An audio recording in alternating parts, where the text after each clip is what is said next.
I thought I knew everything about golf until I uncovered what happened at the 1999 Ryder Cup. As American celebrations spiraled into ugliness, a European player's wife was spat on by a fan, creating international outrage. What began as competition descended into chaos. Behind golf's pristine image lies a darker reality. Gambling addictions, drug suspensions, and billion-dollar power struggles carefully concealed by the sport's governing bodies. The LIV Golf vs. PGA Tour conflict didn't emerge overnight. It was the inevitable explosion after decades of tension simmering beneath the surface. The perfect gentleman's game wasn't so gentlemanly after all.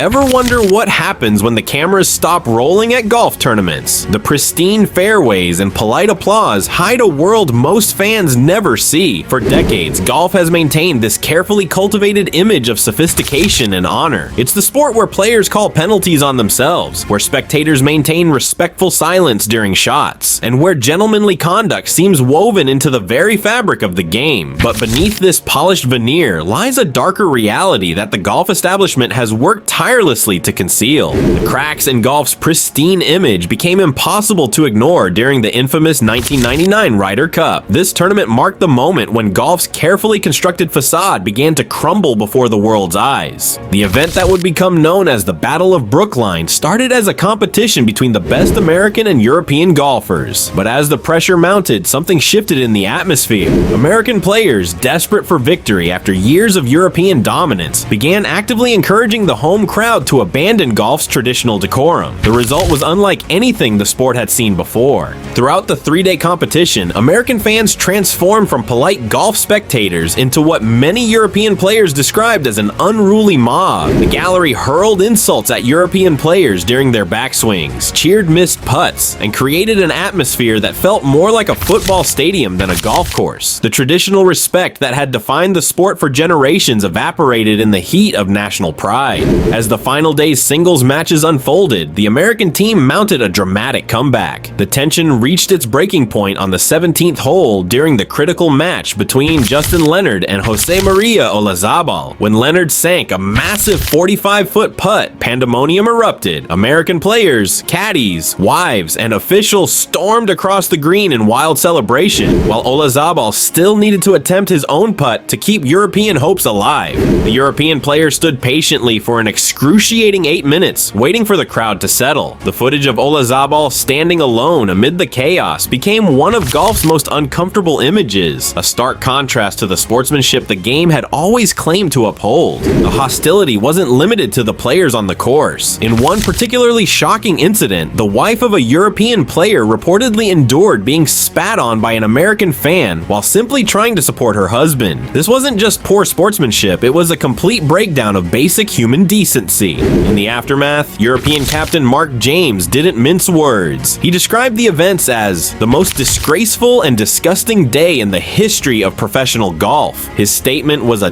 damning indictment of how far the gentleman's game had fallen in the space of 3 days. The most revealing aspect wasn't the behavior itself, but how the golf establishment handled it. The PGA Tour and golf media outlets largely downplayed the unsportsmanlike conduct. Coverage focused almost exclusively on the American team's dramatic comeback from a 10-6 deficit, framing it as one of the greatest Ryder Cup moments in history. This selective storytelling established a troubling precedent. Rather than addressing legitimate concerns, golf's governing bodies chose to protect the sport's image by minimizing controversy. Like a broken window hastily covered with plywood, the damage remained beneath the quick fix. That day was only the beginning, a crack in the facade that would soon widen. The Battle of Brookline marked the beginning of a new era in golf. It revealed that despite all the talk of honor and tradition, professional golf was subject to the same competitive pressures and human failings as any other sport. Looking back, the 1999 Ryder Cup controversy seems almost quaint compared to the scandals that would later rock the golf world, but it serves as the crucial first fracture in golf's carefully maintained public image. The moment when fans began to glimpse the reality behind the sport's polished exterior. The gentleman's game, it turned out, wasn't always so gentlemanly after all.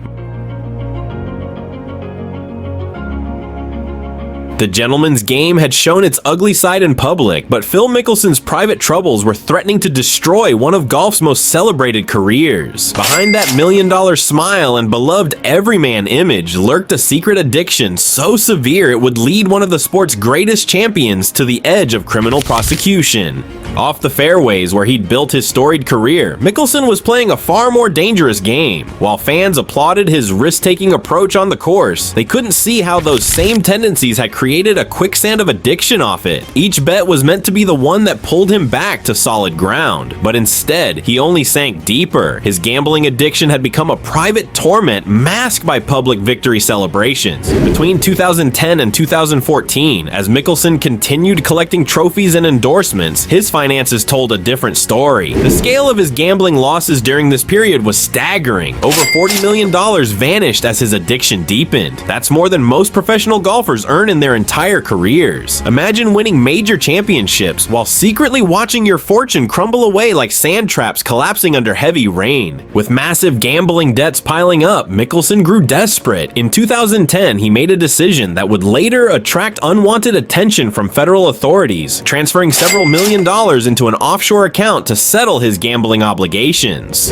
This transaction raised red flags at the IRS, triggering an investigation into potential money laundering, a serious federal crime that could have ended his career and even led to prison time. As his financial situation grew more precarious, his association with notorious gambler Billy Walters proved especially dangerous. Walters wasn't just any gambler, he was a high-stakes player who had caught the attention of the Securities and Exchange Commission. Through this relationship, Mickelson stepped directly into a federal investigation's crosshairs. The situation reached a breaking point when Mickelson made a suspiciously well-timed stock purchase. Using information Walters had provided about Dean Foods, Phil executed a trade that netted him $931,000 in profit. For federal investigators, the transaction had all the hallmarks of insider trading, acting on non-public information for financial gain. As authorities closed in, Mickelson's carefully cultivated public image hung in the balance. A criminal prosecution would destroy not just his reputation, but potentially end his professional career. With his back against the wall, Mickelson assembled an elite legal team to navigate the crisis. Their strategy proved effective: avoid criminal charges by returning all profits and paying penalties. The SEC alleged Mickelson had received and acted on non-public information, but ultimately didn't charge him criminally after he agreed to return his profits plus interest, a payment totaling more than $1 million. His spokesman crafted a statement emphasizing that Mickelson had no desire to benefit from any transaction that the SEC sees as questionable. While Mickelson avoided prison, Walters received a 5-year sentence for his role in the insider trading scheme. Later, Walters claimed in his biography that Mickelson had initially agreed to testify on his behalf, but never followed through when it mattered. Throughout the ordeal, Mickelson maintained a remarkable public facade, but behind closed doors, his financial world was collapsing like a missed putt on the 18th hole with a championship on the line. The financial pressures stemming from gambling losses and legal settlements created a perfect storm that would later drive one of Mickelson's most controversial career decisions. When Saudi Arabia's public investment fund launched LIV Golf with promises of guaranteed millions regardless of performance, Mickelson, a man with a $40 million gambling problem and a recently settled federal case, found the offer impossible to resist. Addiction doesn't discriminate, even in a sport that prides itself on tradition and decorum. As Phil Mickelson wrestled with gambling, another golf superstar was fighting a different battle that the PGA Tour was working overtime to conceal. The carefully crafted press releases about personal challenges and voluntary leaves hid a troubling pattern of drug use that threatened to tarnish golf's pristine image. While one legend battled his demons at the poker table, Dustin Johnson, known for his booming 350-yard drives and seemingly carefree attitude, was being quietly penalized behind closed doors. In August 2014, Johnson suddenly announced he was stepping away from competitive golf to seek professional help for personal challenges. The golf world buzzed with speculation, but few knew the real story. The truth? Johnson had tested positive for cocaine, and this wasn't his first offense. Like a magician's sleight of hand, the PGA Tour had been diverting attention from a troubling pattern of drug violations. Johnson failed multiple multiple drug tests over a 5-year period, marijuana in 2009 when he was still establishing himself, then cocaine in 2012 and again in 2014. Each time, the tour's response revealed their priorities: protect the player, protect the brand, keep the sponsors happy. For the first 2 violations, private warnings replaced public discipline. Johnson would simply miss tournaments due to vague personal choices. Only after the 2014 cocaine test did the tour impose a 6-month suspension, yet even then, they framed it as Johnson's voluntary decision to take time away.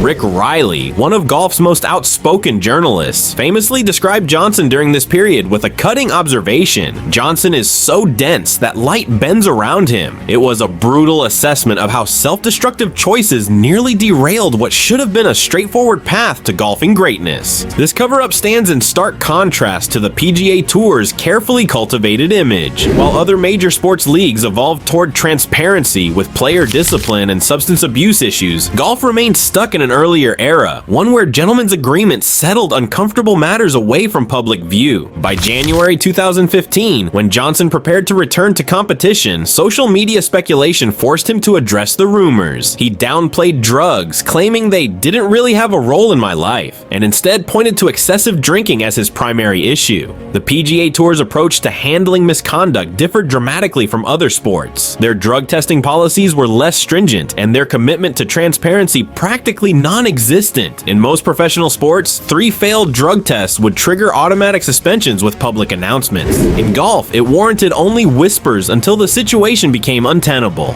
This approach revealed something fundamental about golf's self-image. The sport has always positioned itself as more virtuous, more honorable than other athletic competitions. Players call penalties on themselves. Spectators remain silent during shots. The myth of the gentleman golfer persists despite mounting evidence that professional golfers struggle with the same human frailties as other athletes. The tour's protection of Johnson came at a cost. By choosing secrecy over transparency, they created a culture where rules seemed selectively enforced based on star power. When smaller names faced discipline, consequences were swift and public. When stars like Johnson violated policies, private accommodations were made. This favoritism later undermined the PGA Tour's moral authority. When Saudi-backed LIV Golf began courting top players with unprecedented financial offers, the tour tried to claim the ethical high ground. But their history of selective enforcement had already weakened their position. Johnson, who rebuilt his career after that 2014 suspension, would years later become one of the first major champions to defect to LIV Golf, reportedly for around $125 million. The irony wasn't lost on those who remembered how diligently the PGA Tour had protected him during his darkest moments.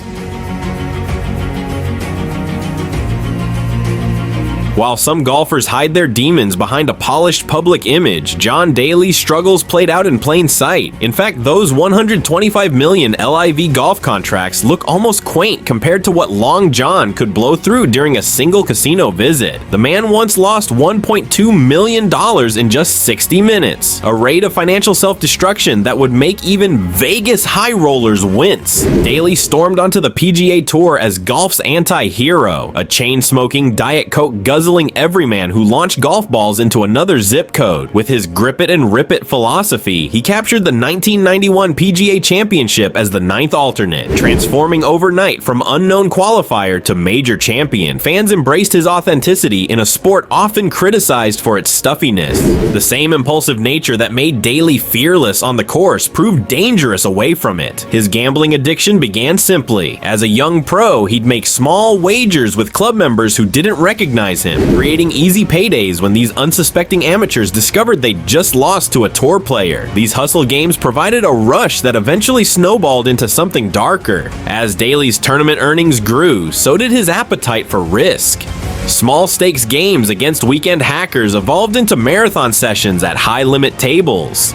Casual bets that once supplemented his income became an obsession, threatening everything he earned on tour. Signs of addiction appeared early. After winning a tournament in South Africa that paid $16,000, significant money for a young pro, Daly headed straight to a casino and lost the entire winner's check within hours. His hotel room destroying tantrum foreshadowed the volatile relationship between his success and self-sabotage. "I would go in and give them $1 million and get $800,000 in chips," Daly once revealed revealed. What began as entertainment had morphed into a financial death spiral. The pinnacle of Daly's gambling losses came during one catastrophic session in Las Vegas. Sitting at a $5,000 per spin slot machine, designed specifically for high rollers, Daly dropped $600,000 in a single hour. Rather than walk away, he doubled down, pumping another $600,000 into the same machines. Each pull of the lever was like watching another piece of his future vanish into the machine's hungry maw. At $5,000 per spin, losing $1.2 million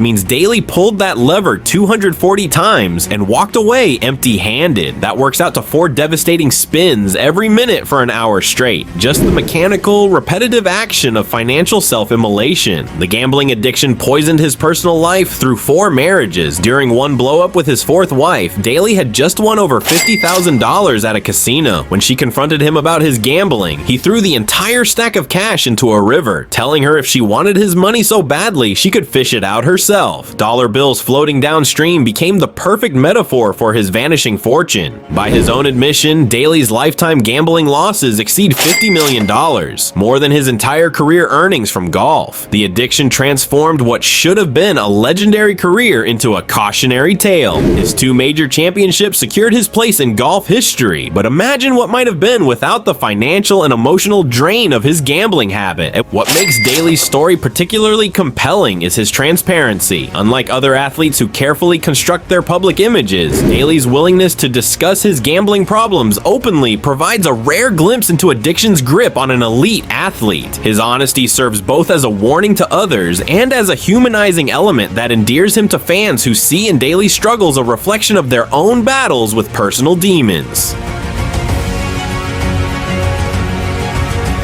Transparency may have defined John Daly's demons, but for another Masters champion, it was 15 seconds of unfiltered commentary that shattered decades of goodwill. At Augusta National in 1997, while Tiger Woods was making history with every swing, Fuzzy Zoeller was busy making remarks that would expose golf's uncomfortable relationship with race and cost him everything he'd built. The scene at Augusta that Sunday was electric. Tiger Woods dominated the Masters by 12 strokes, becoming the youngest champion ever at 21, and making history as the first black player to don the green jacket. This watershed moment carried profound significance at a tournament that had only allowed black players to compete since the 1970s. But while millions celebrated, 1979 Masters champion Fuzzy Zoeller stood before reporters and unleashed words that would haunt him forever. Tiger hadn't even finished his final round when Zoeller, known for his jovial personality, weighed in on what Woods might serve at next year's Champions Dinner. You know what you guys do when he gets in here? You pat him on the back and say congratulations and enjoy it, and tell him not to serve fried chicken next year, got it? Or collard greens, or whatever the hell they serve.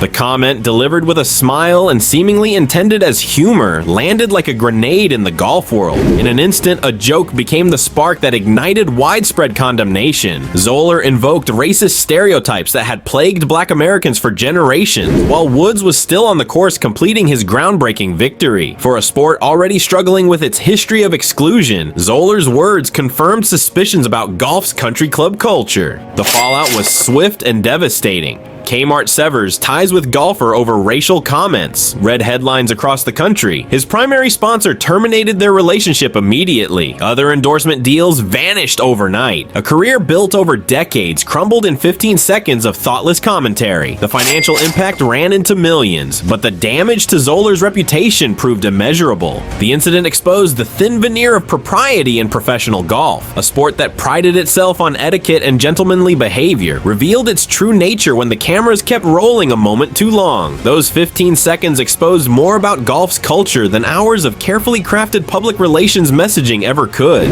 The contrast between Woods' historic achievement and Zoeller's comments created a stark juxtaposition. On one hand, golf was taking a monumental step forward with Woods breaking barriers. On the other, Zoeller's comments reminded everyone how deeply entrenched old attitudes remained within the sports establishment. Tiger Woods' response displayed extraordinary restraint. Having Having played golf with Fuzzy, I know he's a jokester, Woods stated. I've concluded that no personal animosity towards me was intended. His measured reaction demonstrated a maturity beyond his years, while revealing the complex calculations black athletes often make when navigating predominantly white spaces. The controversy created an incredibly awkward situation the following year, when Woods and Zoller were paired together for the second round of the 1998 Masters. With cameras trained on their every move, Woods took the initiative to defuse the tension by keeping the conversation strictly about golf. He created space where both men could move forward professionally without ignoring what had transpired. Augusta National itself occupied an uncomfortable position in this drama. The club's troubled history with race stood in stark contrast to Woods' dominant victory. The juxtaposition highlighted progress made while exposing how much remained to be done. For Zoller, the incident became his unfortunate legacy. Despite a career that included 2 major championships, he would forever be remembered for those 15 seconds of commentary. His experience served as a cautionary tale for other golfers about how quickly a career could unravel from a single moment of poor judgment caught on camera. Legacy-defining mistakes weren't limited to individual players. In 2021, the entire golf world faced its most existential threat yet, with friendships, reputations, and the sport's moral compass all hanging in the balance. How much is your integrity worth? For golf's biggest names, that question would soon have a very specific price tag.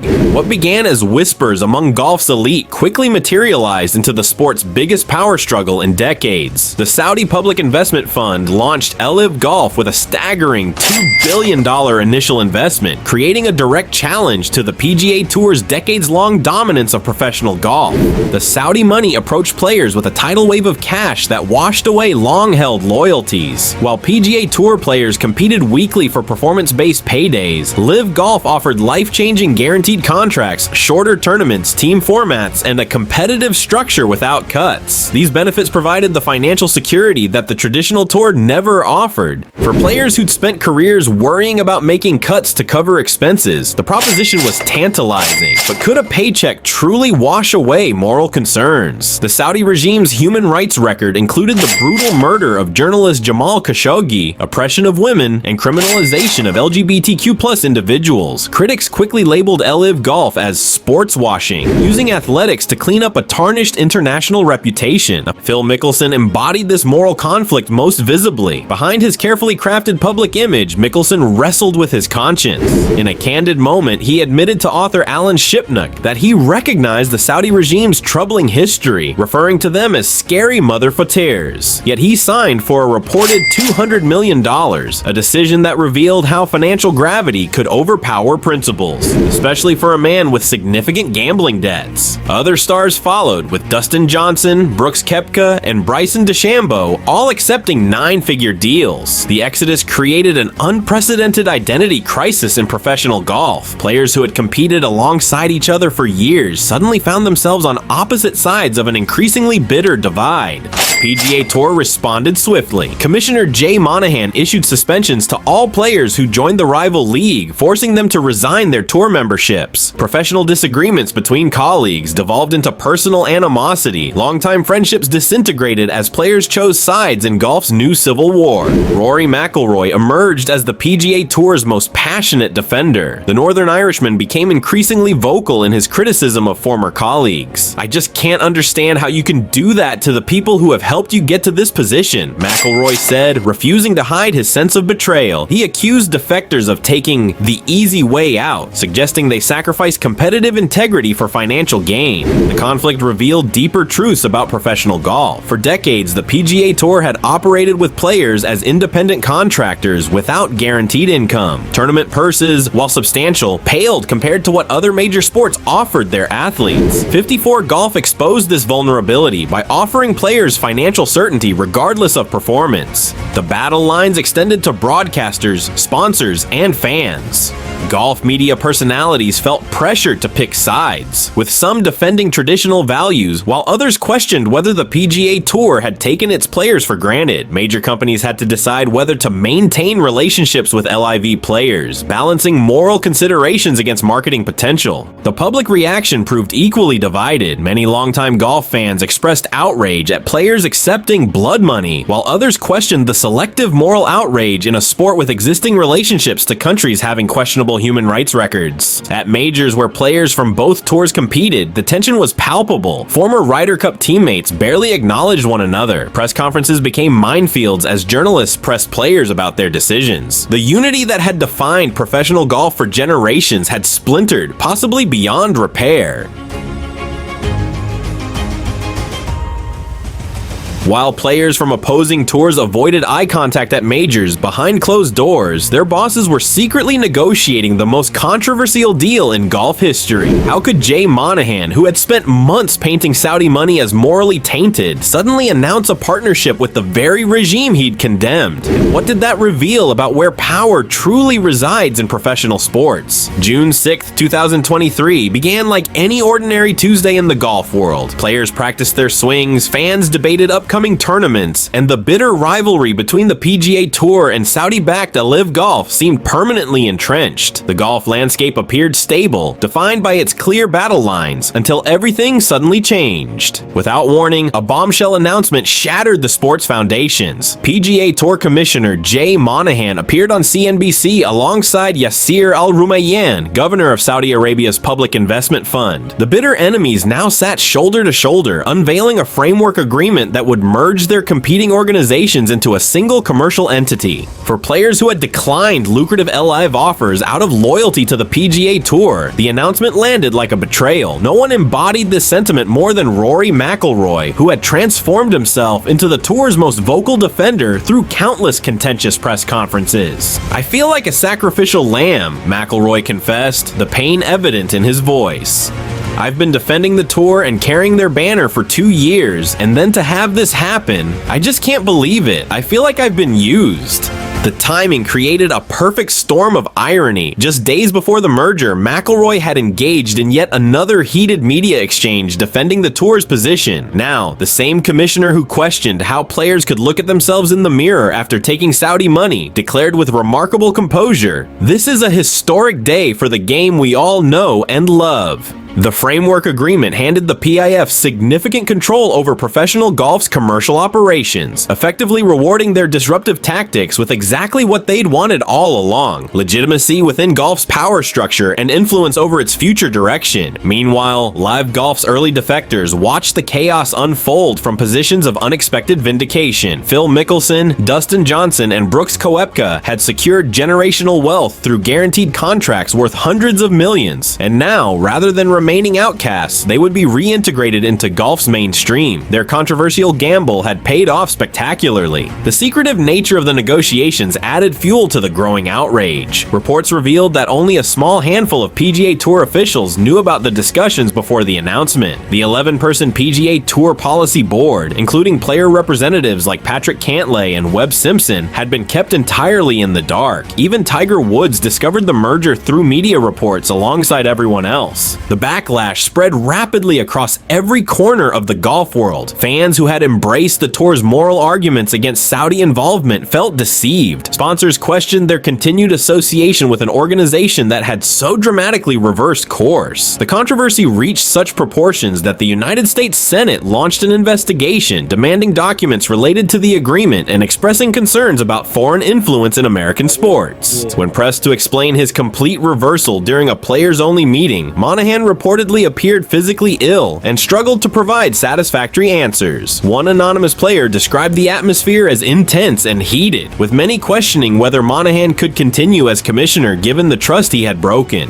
The merger saga exposed an uncomfortable truth about modern professional sports. For all the rhetoric about tradition, integrity, and values in golf, financial power ultimately dictated the outcome. The PGA Tour, unable to match Saudi billions, chose compromise over continued competition. The LIV golf controversy represents more than just a battle between competing tours. It's the moment when golf's carefully constructed facade finally cracked beyond repair. The scandals that have rocked the sport, from players abandoning traditions to organizations compromising stated values, collectively exposed the fragility of golf's ethical foundation. When Phil Mickelson acknowledged Saudi Arabia's human rights issues yet still chose guaranteed millions, it revealed the true priorities at play. This moral collapse has fractured relationships, divided loyalties, and left both players and fans confronting an uncomfortable reality. The sport's governing bodies, after all their posturing, ultimately surrendered to the same financial temptations they once condemned. As we survey the wreckage, one question lingers: what price was integrity ultimately worth? The answer lies buried somewhere beneath golf's shattered illusions.